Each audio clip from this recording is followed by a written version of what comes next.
So let's begin with the Dharma houses. The Dharma houses are the first house, the fifth house, and the ninth house of your chart. So the first house for everybody is your ascendant. So the sign is what's in your first house is your rising sign.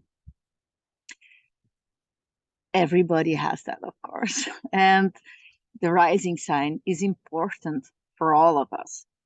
But if you're a person that has more like, 3 or 4, or even from 2, but more likely 3 or 4 planets in the first, fifth, and ninth house, your life will be led by Dharma, your inspiration, your creativity, and you will be carving your own path, no matter what.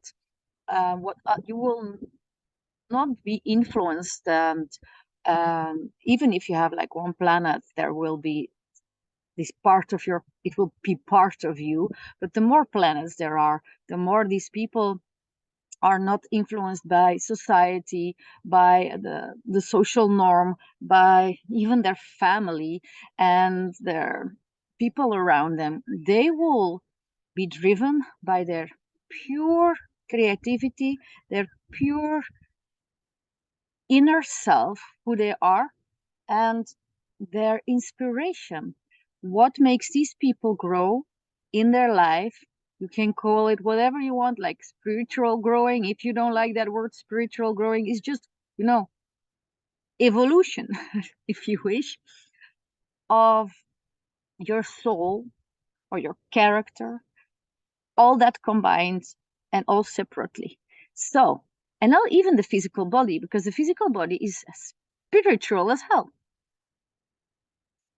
The first house, like for everyone, the ascendant sign, is also about your physical body, but it's really the path of your life, is what comes towards you, is like that, your higher self has decided already that's gonna be, the golden path you're gonna walk,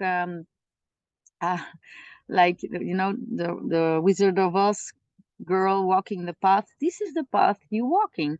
And even if you are like a sun in Taurus, but for instance, your ascendant is Scorpio, it will be very influenced with the Scorpio-like issues or circumstances in your life. Anyway, the first house, when you have a lot of planets there, you will really walk your path. We all walk our path, but with a lot of planets in the first house, or at least 1 or 2, no matter what is happening around you, you will keep on walking your path, fixed on your road, and you're so not influenced by whatever is happening around you.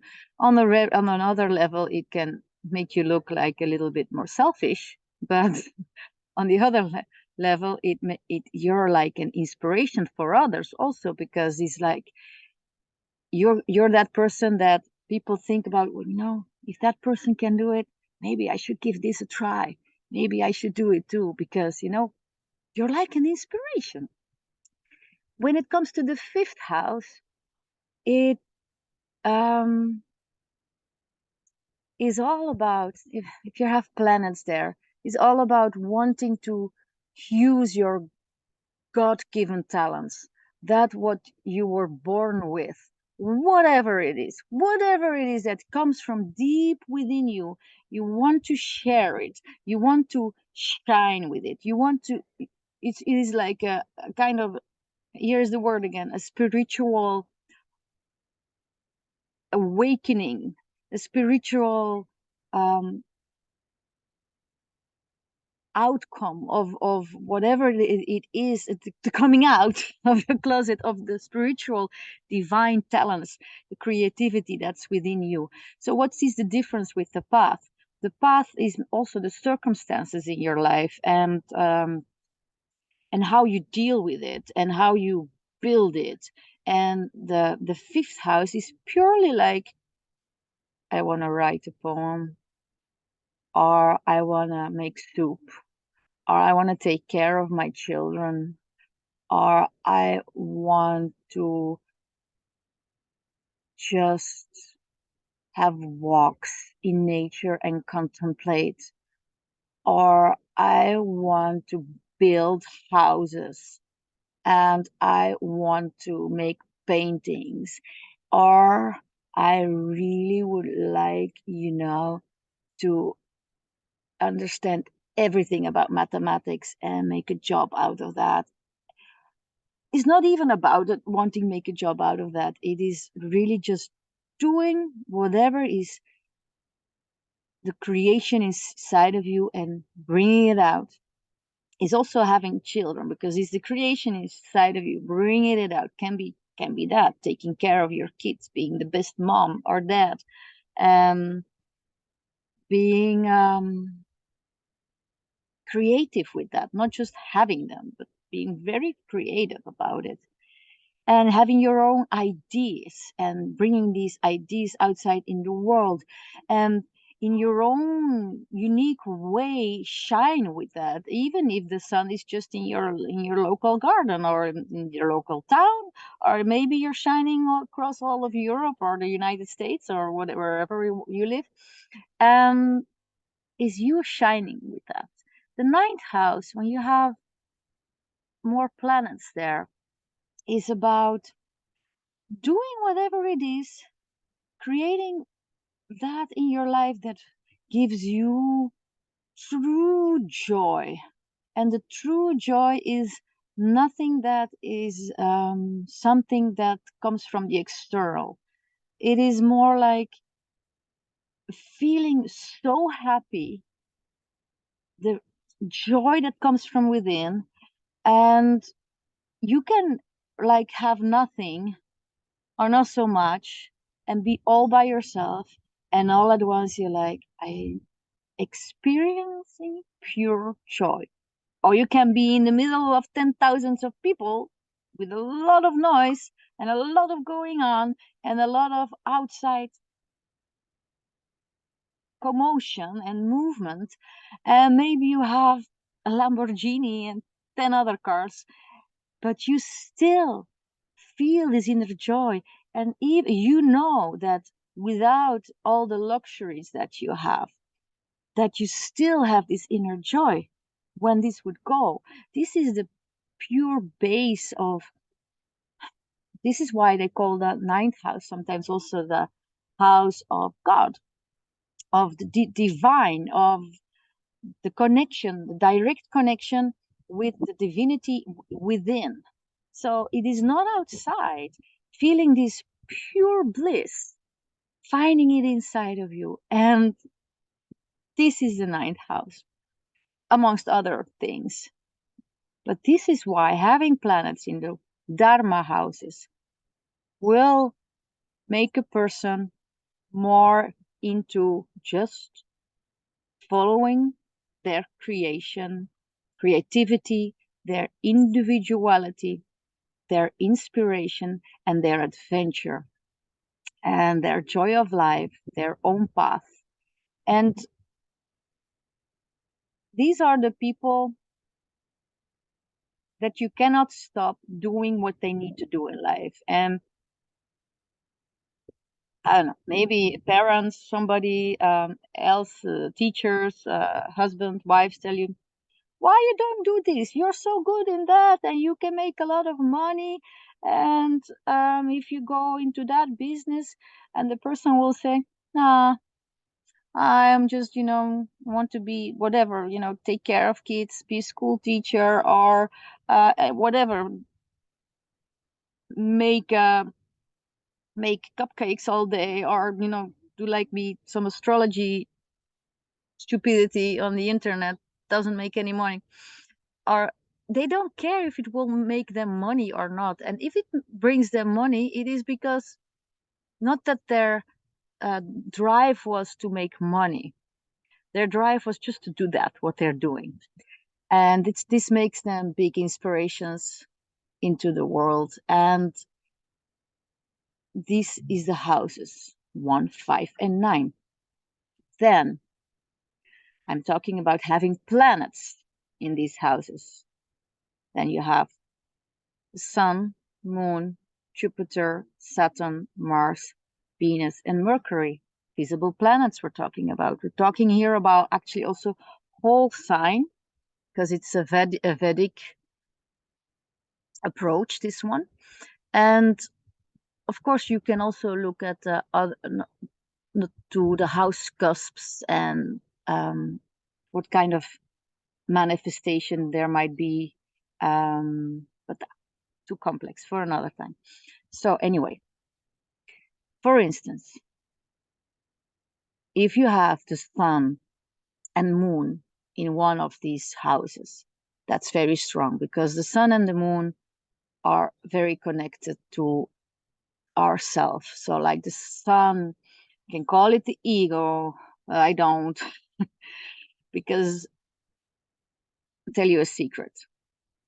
Almost all human beings alive these days, and there are a lot of them, are driven by our ego. And the ego, and most of them are driven, most of us are driven by the inferior part of the ego, like, not feeling good enough, because this is like, I don't know, the stamp on humanity or something, that most of us are born with that feeling of, I have to improve myself. What I am doing here, like trying to understand myself, to improve myself, like, where does it come from? Is this an inferior feeling somewhere? Anyway, that's another story. But the sun, which I don't like to compare with an inflated ego, because most of them have an inferior ego. I like to compare it with that part that wants to give. Like the sun is always giving, even if it's cloudy, it's giving, giving, giving. That what we came to give, what we want to experience and share and shine in and be good at. And it's coming from the pure light within ourselves. You can call it your soul or another name, your inner divine divinity. That is the sun, wants to, that pure essence of you. And then you have the moon, and the moon is so necessary to, to divide divinity in all these small parts that we are. Like every human being is a part of divinity, of the divine. And the moon is how we wear our colored glasses and see and perceive the world, perceive others, perceive ourselves. And it's very damn hard to put these glasses, to take these glasses off. And also this makes us our beautiful, difficult, tainted, marvelous, unique selves with our personality and all the colors that we give to life. And that makes us so different from each other. And the moon is our emotional, personal, deep psychological needs, that to nurture ourselves.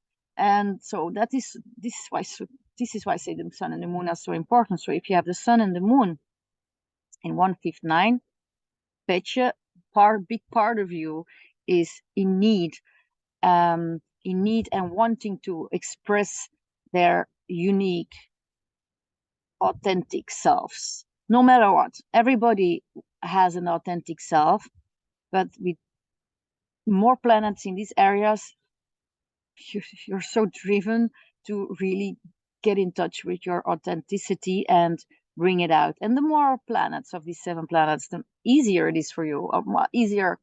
It still has a lot of to do with your unique chart and how it looks in total, of course, and how much challenges there are left. And we all have them. Don't worry, life smashes us in many, many ways.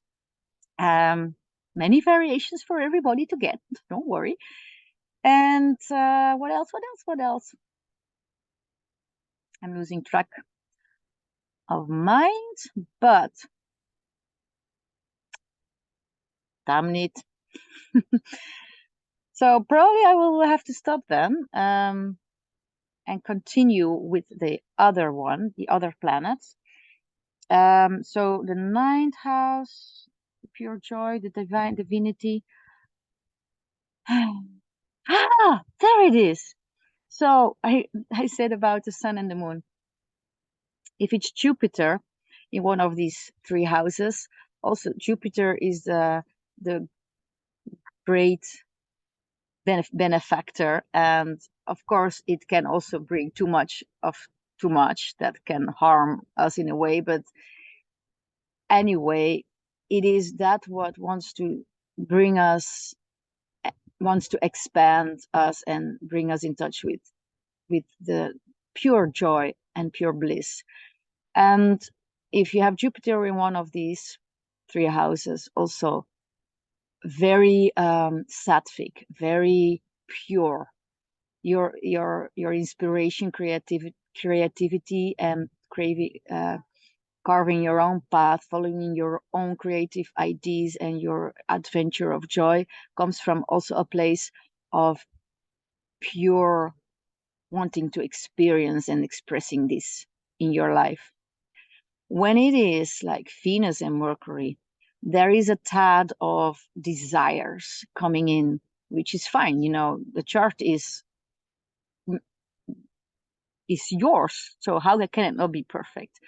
You are born with this stamp in your DNA, in your life, given by life itself, by the greater mind, by the divine, by life, or however, whatever. So when Venus and Mercury are in these planets, in these houses, 159,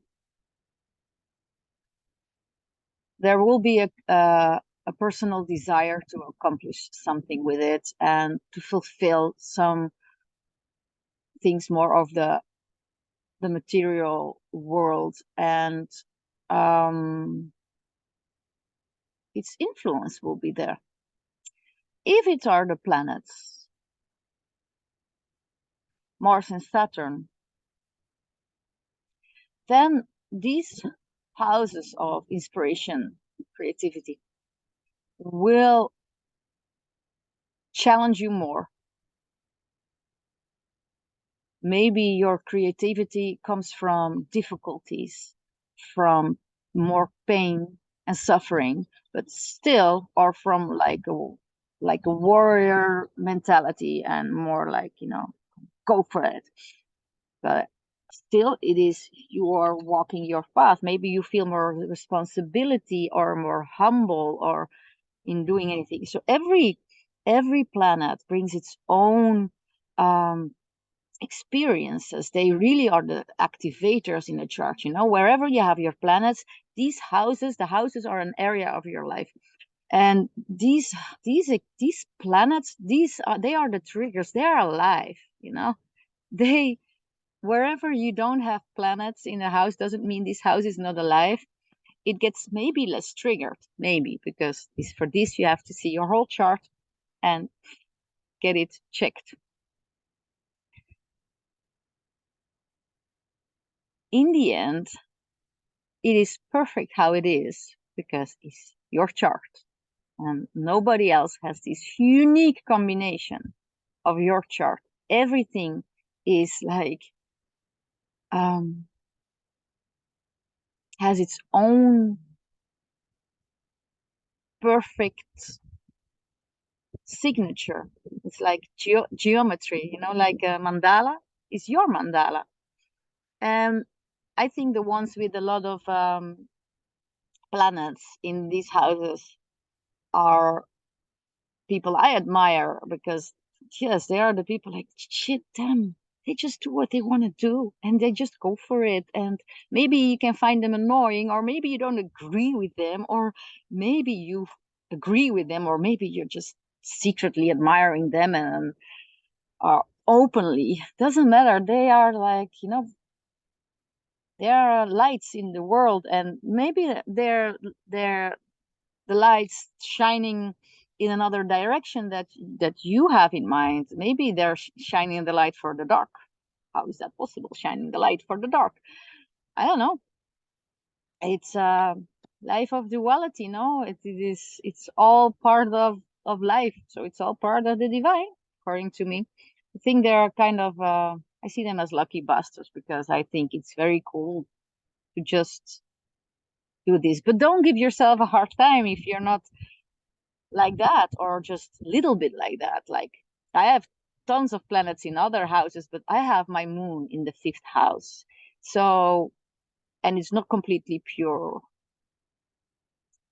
because it's in the sign Libra. I didn't even discuss that, but that's for a personal reading. So I know why I'm doing this because I feel the need to express a part of me, a creativity, and it's in the moon. It's my personal emotional need, and on the other hand, it's in Libra, which makes it that I want to share it and communicate about it because, well, let's talk about it anyway then. So I talked about having the planets there. Then the last part that you can look at it is, of course, is the sign. So every house has a sign. So if your ascendant, the 1st house is in Gemini, then your 5th house is in Libra, and then your 9th house is in Aquarius. I'm talking whole sign again. So like if your 1st house is Aries, then your 5th house is Leo, and your 9th house is Sagittarius, and that goes on, and changes all the time. You can check that for yourself on astro.com, or if you have another website to go to.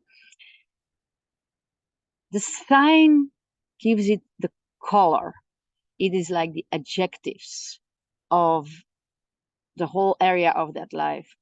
So to make it even, to show you how beautiful, complex it can be. Sometimes it's very simple, but it can be so complex. You have these Dharma houses of your great inspiration, colored by which planets in there, and then colored by the planet that really activated it. Gives it energy. It makes it come to life. It is like the verbs, the doing words. And then you have the signs that color it with the scent and the sound and senses, how you perceive it. And when it is the 1st, 5th, and 9th house in or Cancer, Pisces, Sagittarius, or Leo, it brings more of this authenticity, this drive coming solely from you to create, no matter what, the world around you, others around you. It's very pure.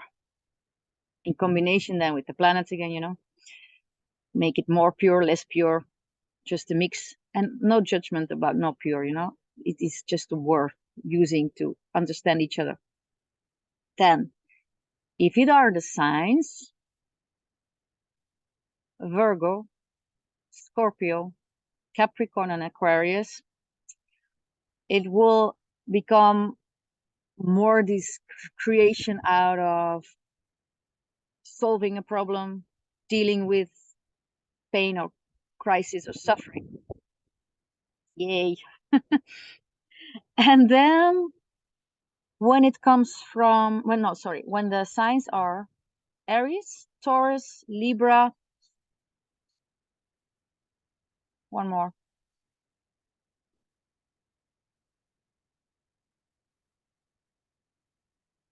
Gemini. I'm Gemini. Forget myself. So Aries, Taurus, Gemini, Libra. Then then they will have a connotation, a sense of fulfilling desires and going after, what the Western society is all about, fulfilling desires. Yeah. So you see, it is a beautiful, beautiful, beautiful organized chaos that can be very clear in a chart. Like, for instance, if you really are like have moon in Cancer in the 5th or sun in Leo in the 5th, or can be very clear, but it can be really messy as well. You have like 5 planets in the ninth house in Scorpio. So it's a big focus. When there are a lot of planets in one house, then your life is so focused in one area of your life, and all the rest of your life gets to the background, meaning how there is a kind of obsession in one area that is meant to be your life, and it's meant to be that you're doing this stuff and you can become an expert, and this is where your great joy is. But also other parts of your life may be lacking. It's meant to be like that. So some people say, "Oh, this person is only doing that, and he's not having a family, or not this, or he's wasting his time only in doing that." Or everybody has a perfect explanation. And you don't have to know astrology, because you can already say, yeah, a person is just who a person is. But studying it really super makes sense in the beautiful, organized, divine chaos that in the deepest level is not chaos, but pure intelligence. And it makes us become more aware of the awe of all. So, Dharma people, lucky bastards, I really think you're awesome. Bye bye.